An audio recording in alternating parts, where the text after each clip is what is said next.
Hello, my name is Paulo Dise.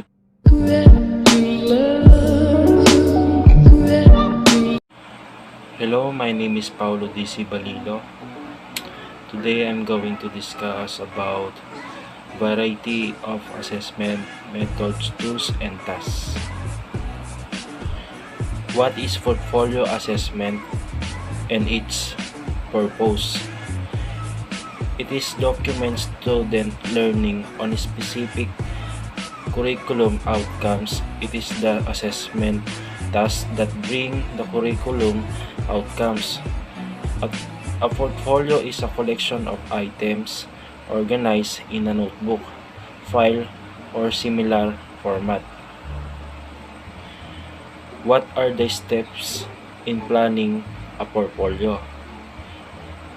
The step in planning a portfolio. So these are the steps. Step 1, assess the current situation. Step 2, establish investment goals. Step 3, determine asset location.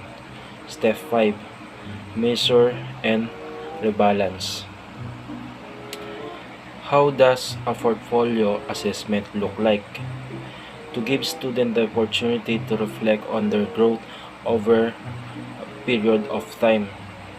A portfolio assessment can be an examination of student-selected samples of work experiences and documents related to outcomes being assessed. What are the advantages and disadvantages of portfolio? So first, advantage: serves as concrete vehicle for communication, providing ongoing communication or exchanges of information among those involved in assessment. Offers the possibility of assessing the more complex and important aspect of a learning area or subject matter, and covers a broad scope of knowledge and information from many different people involved in the assessment of student learning and achievement.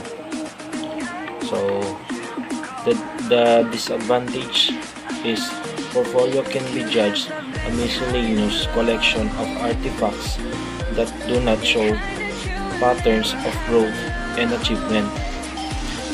Data from portfolio assessment can be difficult to analyze or aggregate to show change. What is rubrics? A rubric is a scoring guide used to evaluate performance of a product or project. It has three parts. 1. Performance criteria. 2. Rating scale. And 3. Indicators. Define, describe, and when to use the two types of rubrics. Holistic rubrics.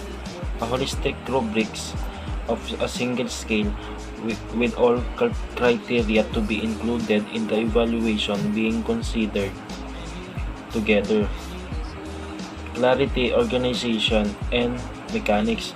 With the holistic rubrics, a rather assign a single score, usually on a 1 to 4 or 1 to 6 point scale based on overall judgment of student work. Analytic rubric.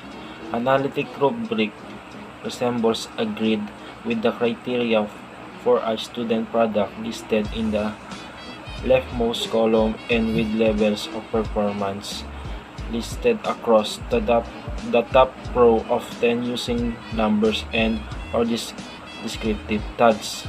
When scoring with an analytic rubric, each of the criteria is scored individually.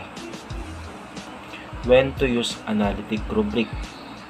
Analytic rubrics are particularly useful for problem solving or application assessment because a rubric can list a different category for each component of the assessment that needs to be included there, B. Accounting for the complexity of the task. When to use holistic rubrics? Holistic rubrics are best to use when there is no single correct answer or response and the focus in overall quality, proficiency, or understanding of a specific content or skills. How does the two types of rubrics look like? Show your rating scale beginning on the left with the highest. On the chart below, the highest level of performance is described on the left.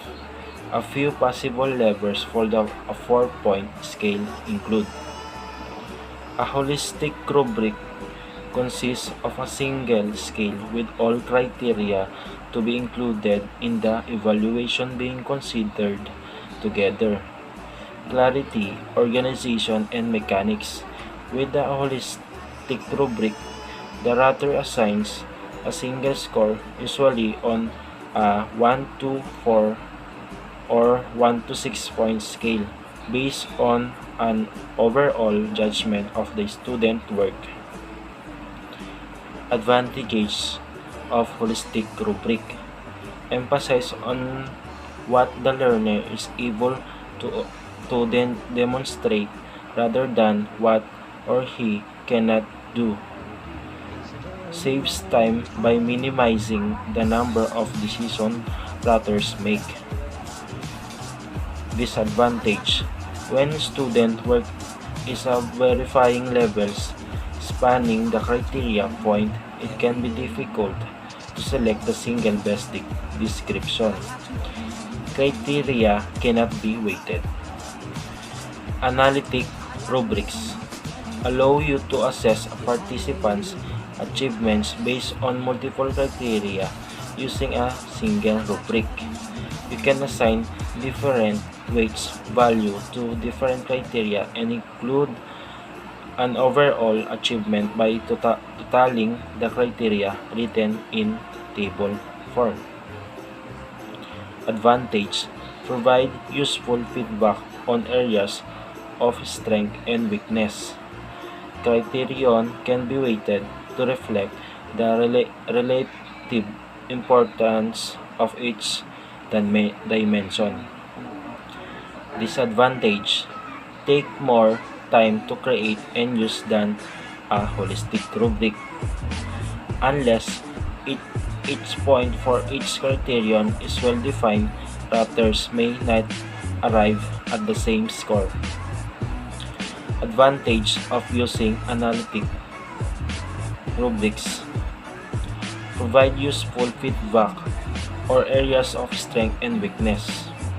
Criterion can be weighted to reflect relative importance of each dimension. Disadvantage: takes more time to create and use than a holistic rubric.